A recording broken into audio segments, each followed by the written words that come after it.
اللہ تعالیٰ شکر کرنے سے نعمتوں کو بڑھاتے ہیں، اللہ خوش ہوتے ہیں۔ بندہ جب اللہ کا شکر ادا کرتا ہے تو اللہ تبارک و تعالیٰ اپنے بندے سے خوش ہوتے ہیں۔ اور پھر اللہ تعالیٰ قرآن کریم میں یہ فرما رہے ہیں کہ جب بندہ اللہ کا شکر ادا کرتا رہے تو اللہ تبارک و تعالیٰ بندے کو عذاب نہیں دیں گے۔ اور پھر شیطان کا سب سے بڑا ہتھیار یہ ہے، اس کی کوشش یہ ہے کہ بندے کو ناشکرا بنا دیا جائے، اللہ کی نعمتوں کا ناشکری کرنے والا بندے کو بنا دیا جائے۔ اس کا سارا زور اس پر ہے کہ یہ بندہ ناشکرا بن جائے، اللہ کی نعمتوں پر شکر کرنے والا نہ ہو۔ تو ہم نے عرض کیا تھا کہ یہ کیسے اللہ کی نعمتوں کا شکر کرنے والا انسان بن سکتا ہے، بننا چاہیے، بہت ہی فائدہ ہے۔ وہ اس طرح کہ سب سے پہلے اللہ تبارک و تعالیٰ قرآن کریم میں یہ فرما رہے ہیں وَمَا بِكُم مِّن نِّعْمَةٍ فَمِنَ اللَّهِ، تمہیں جو بھی نعمت مل رہی ہے، جو بھی خوشی مل رہی ہے، جو بھی راحت مل رہی ہے، جو بھی طبیعت کے موافق کام ہو رہا ہے، جو بھی اس دنیا میں رہتے ہوئے تمہیں کسی قسم کی کوئی خیر، کوئی نعمت، کوئی خوشی مل رہی ہے، وہ اللہ کی طرف سے ہے۔ جب انسان یہ سوچ لے کہ یہ نعمت، یہ راحت، یہ سکون، یہ میرا اللہ مجھے دے رہا ہے، تو جو احسان کرنے والا ہے، محسن ہے، اس کا شکر انسان دل سے کرتا ہے۔ تو یہ استحضار ہو، سوچ ہو کہ ہر نعمت اللہ کی طرف سے ہے۔ اور ہے بھی ایسے ہی کہ اگر اللہ بندے کو کوئی نعمت دینا چاہیں، دنیا کی کوئی طاقت اس کو روک نہیں سکتی، اور اگر اللہ بندے سے کوئی نعمت لینا چاہیں لے لیں، دنیا کی کوئی طاقت اس کو دے نہیں سکتی۔ جب حقیقت یہ ہے، صحیح صورتحال یہ ہے کہ اللہ تبارک و تعالیٰ ہی بندوں کو نعمتیں دے رہے ہیں، راحتیں دے رہے ہیں، سکون دے رہے ہیں، اطمینان دے رہے ہیں، تو پھر جو نعمت بھی ہو، جس نعمت پہ بھی یعنی انسان کو خوشی ملے، جس چیز سے بھی انسان کو راحت ملے، اس پہ اللہ کا شکر ادا کرنا چاہیے۔ دل سے بھی شکر ہو، زبان سے بھی شکر ہو۔ الحمدللہ، یا اللہ آپ نے یہ نعمت عطا فرمائی، اس پہ آپ کا شکر ہے، الحمدللہ۔ اب انسان سوچنا شروع کرے، دیکھنا شروع کرے، تو پھر یہ شکر پیدا ہوتا جاتا ہے، یہ جذبہ پیدا ہوتا جاتا ہے۔ کہتے ہیں کہ اگر انسان اپنی ذات میں غور کرے، جسم میں دیکھے، غور کرے کہ انسان کی حقیقت کیا ہے، انسان زندہ رہ رہا ہے، یہ ساری نعمتیں، سارا کچھ زندگی کی وجہ سے مل رہا ہے۔ انسان زندہ ہے تو یہ آرام بھی ہے، یہ راحت بھی ہے، یہ سکون بھی ہے، سب کچھ ہے، صحت بھی ہے، عزت بھی ہے، اور یہ ٹھنڈک بھی ہے، یہ ہوا بھی ہے، سب کچھ اس زندگی کے ساتھ ہے۔ یہ زندگی نہیں تو کچھ نہیں۔ اور زندگی کی حقیقت کیا ہے کہ اللہ تبارک و تعالی انسان کو زندگی عطا فرما رہے ہیں۔ دیکھیے، انسان سانس لے رہا ہے، ایک سانس اندر آ رہا ہے، اگر یہ اندر ہی رہ جائے، باہر نہ نکلے، پھر بھی موت ہے، اور اگر اندر سے باہر تو چلا جائے لیکن باہر سے دوبارہ اندر نہ آئے، پھر بھی موت ہے۔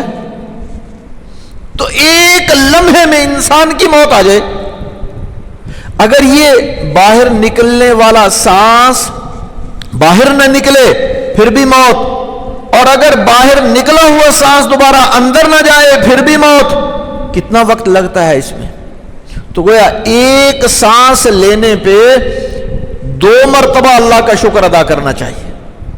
ایک دفعہ سانس لے رہے ہیں، سانس ملا ہے، زندگی ملی ہے، پھر جب سانس نکل رہا ہے پھر اللہ کا شکر ادا کریں کہ یا اللہ تیرا شکر ہے تو نے یہ زندگی کی نعمت عطا فرمائی۔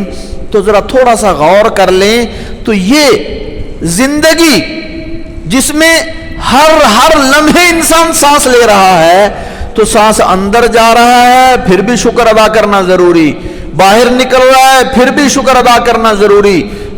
تو یہ ایک ایک سانس پہ 2 مرتبہ اللہ کا شکر ادا کریں تو یہ دیکھیں کہ کتنا بڑا انعام ہے۔ پھر زندگی میں اور کتنی نعمتیں ہیں، اپنے جسم میں کتنی نعمتیں ہیں، کیسے کیسے نعمتیں اللہ نے عطا فرما رکھی ہیں۔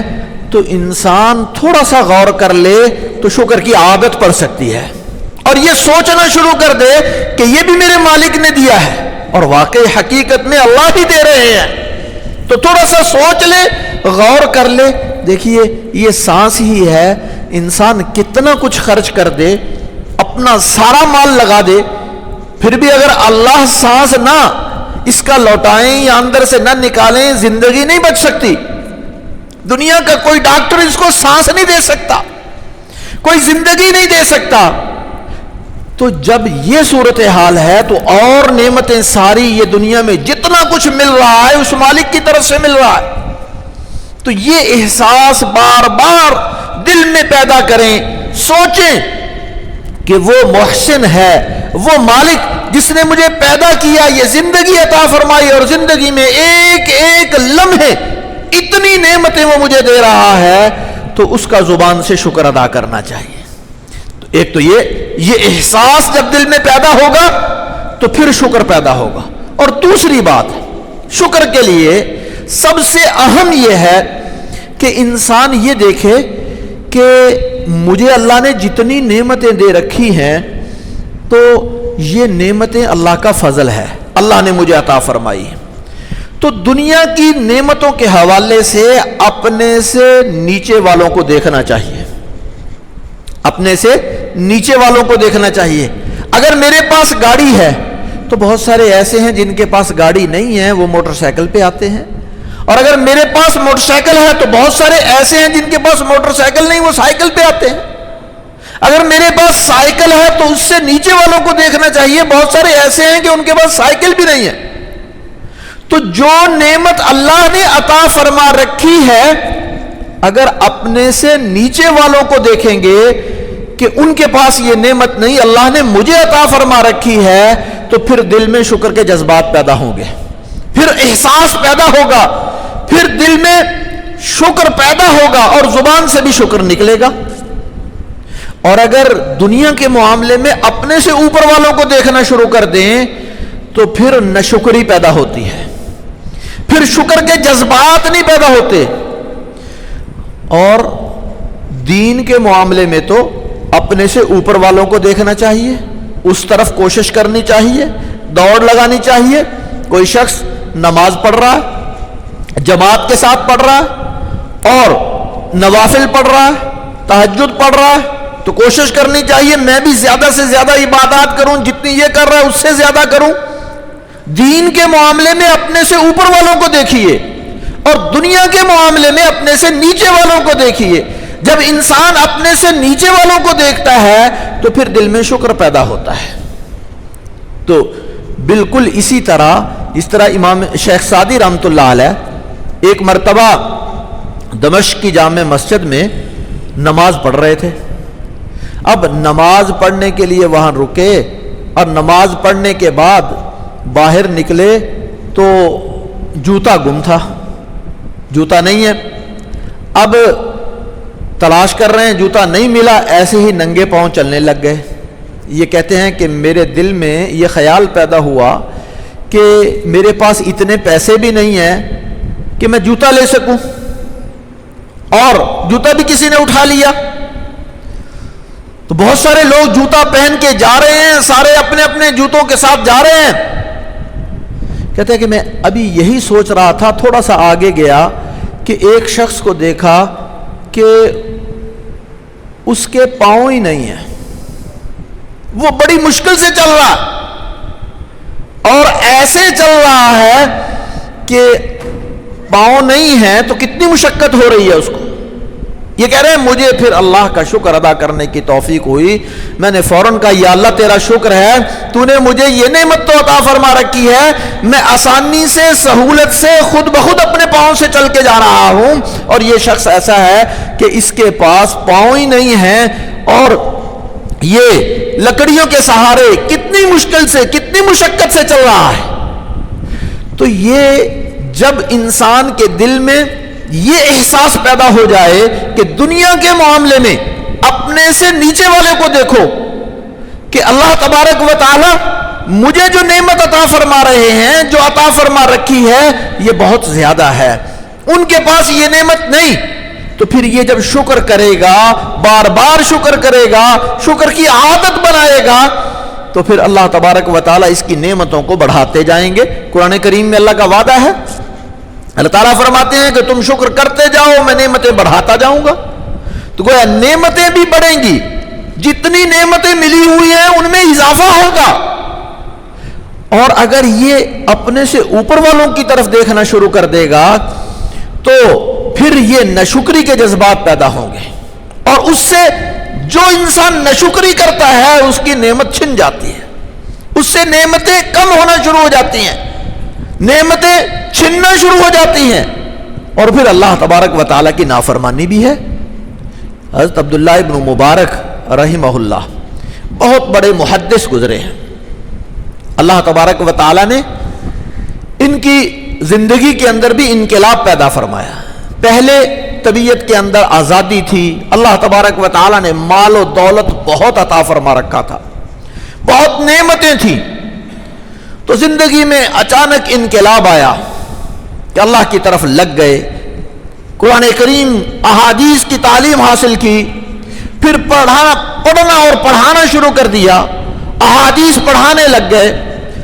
یہ کہتے ہیں کہ میری پہلی زندگی میں اور بعد والی زندگی میں بہت بڑا فرق ہے. نعمتیں اس وقت بھی حاصل تھی لیکن مجھے سکون نہیں تھا, اور نعمتیں اب بھی حاصل ہیں لیکن اب سکون ہے. کہتے فرق یہ ہے کہ جب میں دنیا کی نعمتوں کو اور مال و دولت کو اور اللہ و لعب میں لگا ہوا تھا, تو جب بھی میں کسی کا گھر اچھا دیکھتا تو میرے دل میں یہ خواہش پیدا ہوتی میرا گھر اس سے اچھا ہونا چاہیے, تو میں اس کی فکر میں لگا رہتا. کسی کے پاس سواری اور گھوڑا اچھا ہوتا تو میں اس کوشش میں لگا رہتا کہ میرا گھوڑا اس سے اچھا ہونا چاہیے, میں اس کی فکر میں لگا رہتا. کوئی نعمت کسی دوسرے کے پاس دیکھتا تو پھر میں اس کی فکر میں ہوتا کہ یہ اس سے اچھی ہونی چاہیے, میری بھی اس سے اچھی ہونی چاہیے. تو ہر وقت اسی ادھیڑ بن میں, اسی فکر میں, اسی پریشانی میں, اسی الجھن میں لگا رہتا. لیکن جب اللہ نے دین کی دولت عطا فرمائی اور دین کی طرف لگ گیا اور اللہ تبارک و تعالیٰ نے زندگی میں انقلاب پیدا کیا, تو اس وقت سے میں نے یہ سوچنا شروع کر دیا کہ جو اللہ نے مجھے نعمت عطا فرما رکھی ہے, میں دیکھتا کہ بہت سارے لوگ ایسے ہیں کہ جن کے پاس یہ نعمت نہیں. جب ان کے پاس نہیں تو میں اللہ کا شکر ادا کرتا کہ یا اللہ آپ نے مجھے یہ نعمت عطا فرما رکھی ہے, میرے پاس یہ سواری موجود ہے, میرے پاس یہ نعمت موجود ہے, میرے پاس مکان ہے, میرے پاس یہ ہے, میں اس پہ اللہ کا شکر ادا کرتا. اس کا نتیجہ یہ, ایک تو اللہ تعالیٰ نعمتیں بڑھاتے ہیں, اور دوسرا یہ کہ انسان کا دل مطمئن ہو جاتا ہے, دل میں سکون پیدا ہو جاتا ہے, دل میں اطمینان پیدا ہو جاتا ہے, انسان کو راحت مل جاتی ہے, زندگی سکون کے ساتھ گزارتا ہے, اطمینان کے ساتھ گزارتا ہے. تو عرض کرنے کا مقصد یہ ہے کہ شکر پیدا کرنے کے لیے انسان کو ایک تو یہ بار بار استحضار کرنا چاہیے کہ یہ ساری نعمتیں میرا مالک اللہ مجھے عطا فرما رہا ہے. چھوٹی سے چھوٹی نعمت, بڑی سے بڑی نعمت, اس کا احساس دل میں ہو کہ یا اللہ یہ آپ نے یہ نعمت عطا فرمائی ہے, اس پہ شکر ادا کریں.